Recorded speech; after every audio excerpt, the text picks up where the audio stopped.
So right now we are at the bridge of a progressive rock song, and I want to get the snares to kick through appropriately. I think they're dialed in pretty good right now. Let's give it a listen.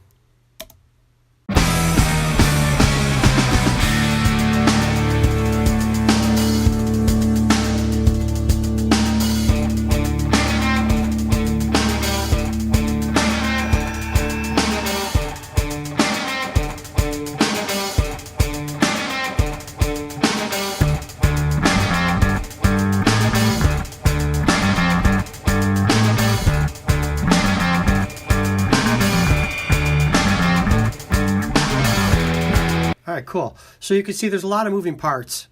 Initially, it's just the snare competing with an open room and some guitar sound. Then the bass comes creeping in. Then the guitars get a little thicker. And I just want to make sure that the snare is regularly being heard.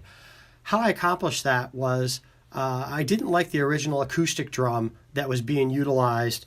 So I set up a trigger and I got all the sounds into this snare here. I got all the original acoustic hits to trigger this contact snare. This is by Native Instruments Contacts and their snare. And then this is IK Multimedia's a snare from one of their collections. And what I did is I blended the two of those together to arrive at my sound. Either snare on their own, I didn't care for itself in the mix. The contact snare, as you'll hear, it's thick. It's got that nice kick to the chest, but the sound itself is kind of dull and boring. And the IK snare, this one here, it's got some good crack, but not a lot of low end. So let's listen to each one on its own now.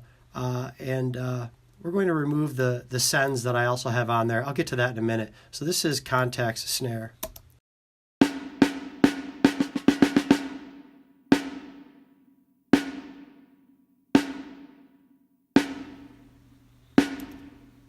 Like I said, it's got some good weight, but overall it's kind of boring for me. And this is IK's snare.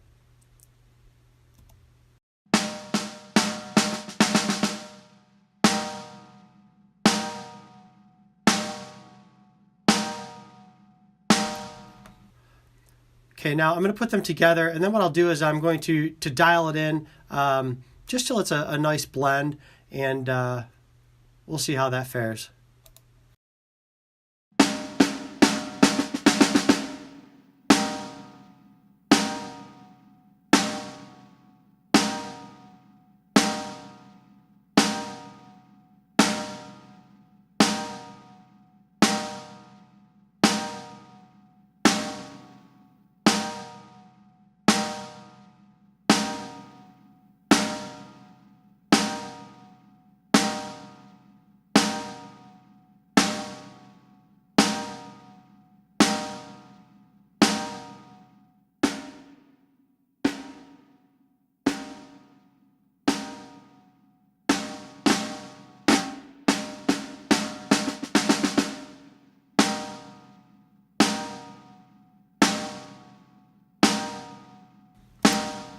I like that. That sounds good. So let's go ahead and hear it in context before the sends come in, and I'll show you what that's about in a second.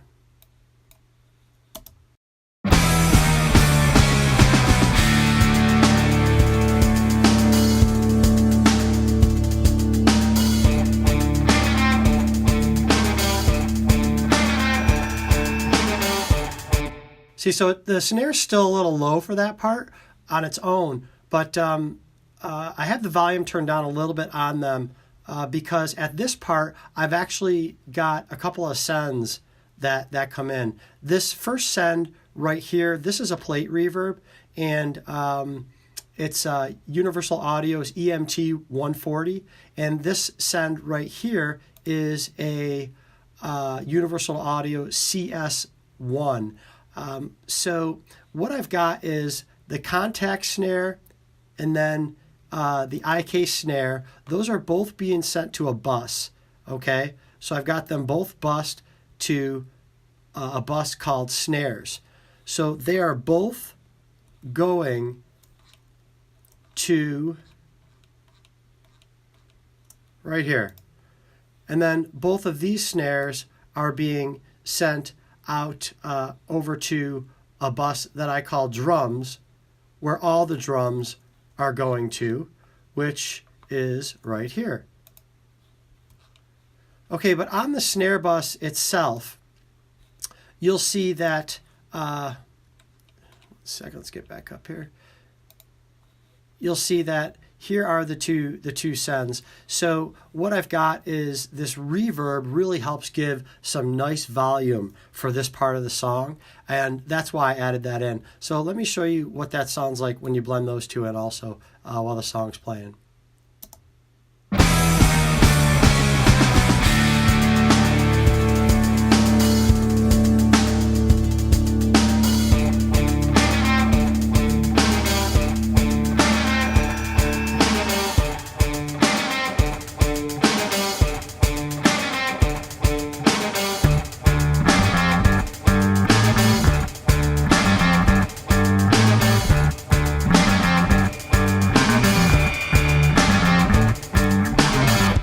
Cool. Obviously, you heard this plate snare a lot more than you did the CS1. The CS1's really subtle. It has more of a cumulative effect on the various pieces of the drums when it's added in, and the reverb, wow, just really hits it hard. After this bridge though, the reverb comes off. That's not playing in other parts of the song, for example. But anyways, getting back to this. That's how I blend the sounds to the snare sounds to get the best sound for the song, and that's what it's really about. It's about matching the sounds so that it all fits the rest of the song's environment. And there's some other high end going on in the song that seems to blend in well.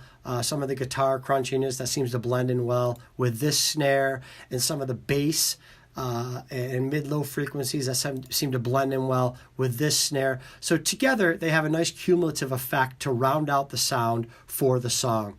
I'll be back with another tutorial on this for the guitars, and maybe I'll get to the bass on this also, just to show you how blending those sounds can really help round out what it is you're trying to accomplish.